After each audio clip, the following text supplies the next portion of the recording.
So guys, quick question. I hear a lot of people benza amavidiyo on TikTok bethi like illegal immigrants are not here to steal your jobs, foreigners are not here to steal your jobs. I just want to know, nje, frankly, what are they here for? So you leave your country, you come to South Africa, and you're not here to take a job that would have been allocated to someone else who is a South African. Then you're not here for that. What are you here for? Because I think Klampe, you guys know something that we don't know, Angas, especially in a country with like 60% unemployment, and that's the youth, and then 30-something% with the general unemployment. That's the highest in the world. We are number one when it comes to unemployment in the world. And you guys saying, Uti, there are people here who have jobs, but they're not here to take jobs from South Africans. So what are they here for? Maybe there's something going on in South Africa, and it would be nice to find out what is it that they're all coming here for. Hi guys. So my husband and I have been in conversation about the whole issue of illegal immigrants and everything that really comes with the whole story of the healthcare system, yes, in South Africa, and the fact that South Africans have moved to saying that illegal immigrants must not be given access to healthcare. And we've heard some people quoting Section 27 and saying that they're using that as a basis for an argument to say that everyone is given a right to healthcare, even though that everyone is also subjective. And many of us know that it refers to South Africans because, first of all, if it didn't refer to South Africans and it really was talking about everyone, then the Constitution would not have made provision for medical insurance, for example, for illegal immigrants, foreigners, and then for illegal immigrants to be deported and given only emergency healthcare. So why would the Constitution do that and then turn around and say it includes them in everyone?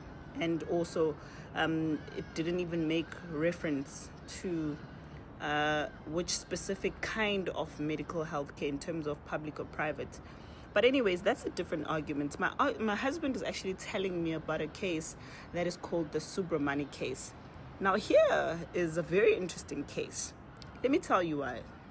Now, Mr. Subramoney is a 41-year-old man. He is unemployed and he suffers a renal heart problem and suffers a stroke, has a kidney problem, and needs a dialysis.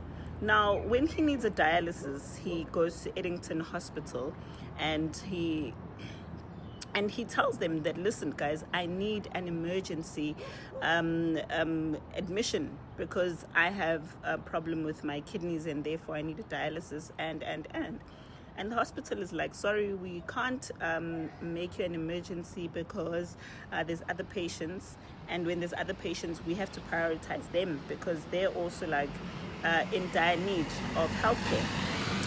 And he's not happy with this, so he takes the matter to court and tries to force Eddington Hospital to prioritize his medical health care because he feels like he is an emergency patient, and mind you, he is a South African.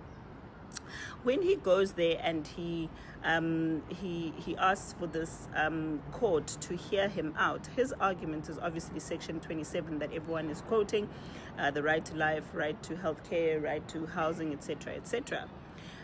Now the hospital, their argument is that, listen, we know that you're not well and we wish we could give you the dialysis that you need so urgently. However, we can't because we've got other patients and we don't have enough machines. We've only got 20 of them, and when we have 20, we can only take that number of patients, and even the 20 machines that we have, they don't function as well as they should. So the resources that we have are quite limited. Now, when you think about it, the state is supposed to provide Mr. Subramoney with this dialysis that he needs because, you guys are saying Section 27 is quoted in the Constitution. Now, the problem is he actually didn't win this case. And the reasons for that were because the court found that in as much as Mr. Subramoney has a right to life, as quoted in Section 27, etc., etc., however, the most important thing, as written in the Constitution, that accompanies Section 27, which means you can't just read Section 27 by itself. It is accompanied by a clause also that says that this is also depending on the available resources. Now, this is groundbreaking for all South Africans, because you can get medical care, but it depends on the available resources.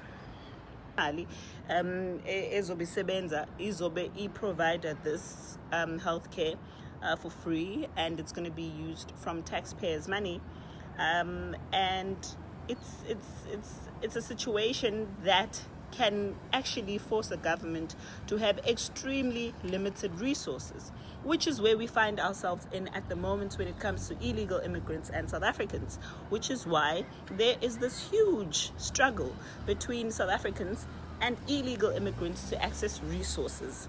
Now, the interesting part is that our government wants us to believe that they are forced to provide healthcare as of Section 27, but they completely ignore the part that says, depending on your available resources.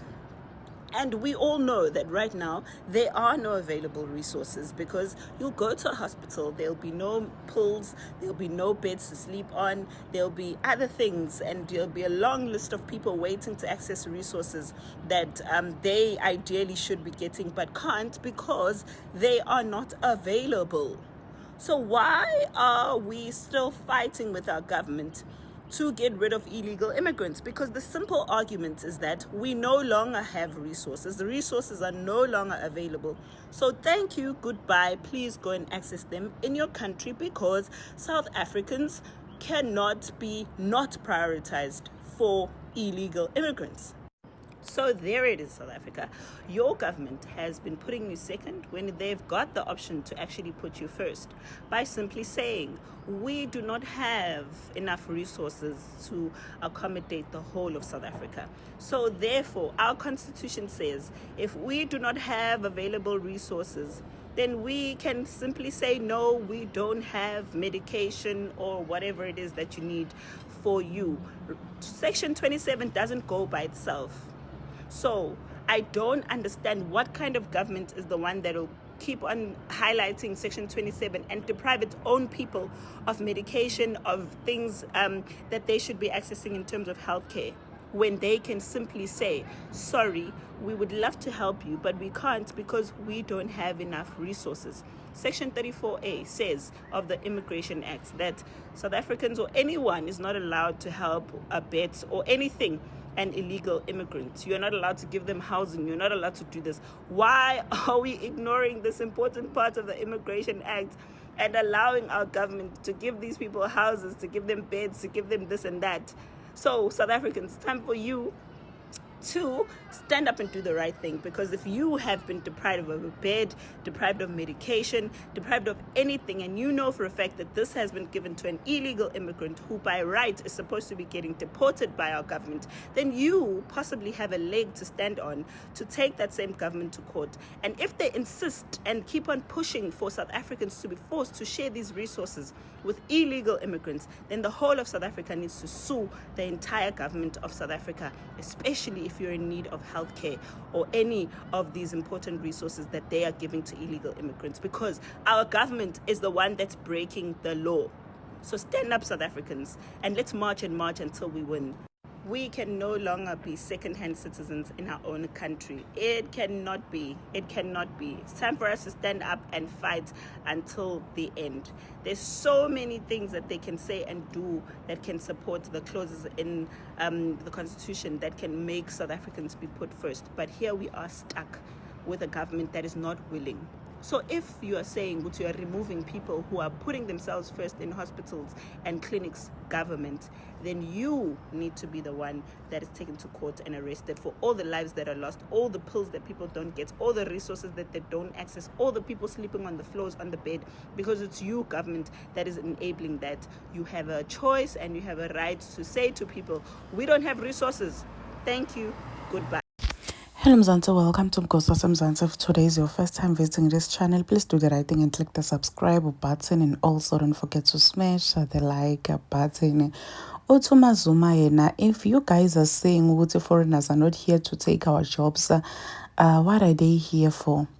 Uthi batowendani if abangakhetha ukuthatha umsebenzi wethu la South Africa, uthi batowendani, or uthi nje aka-understand mhlawumbe ningamchazela nini ukuthi yini le ma-foreigners atoyenda la. One thing about uMazuma nje kubona i-illegal immigrants la South Africa, njengoba uyasho okokuthi yolwa abazamqoshana nasemsebenzini because she was fighting for ukuthi ma-illegal immigrants back to the center, babuyele la bavela khona. Bamqosha lapha kuvuma FM and people saying ukuthi akabuyiselwe emsebenzini. Ishidile labayindako because why bamqosha for kulwela into le right. Uyaqhubeka onemavidiyo akakemi uphokophelela phambili uthi nje loku illegal immigrants eMzansi South Africa never abahambe nje. So uyasho ukuthi if bangekhetha ukutosho la msebenzi bato wendani. Please do comment what you think below down on the comment section. Don't forget to hit the notification bell. I am signing out. Goodbye.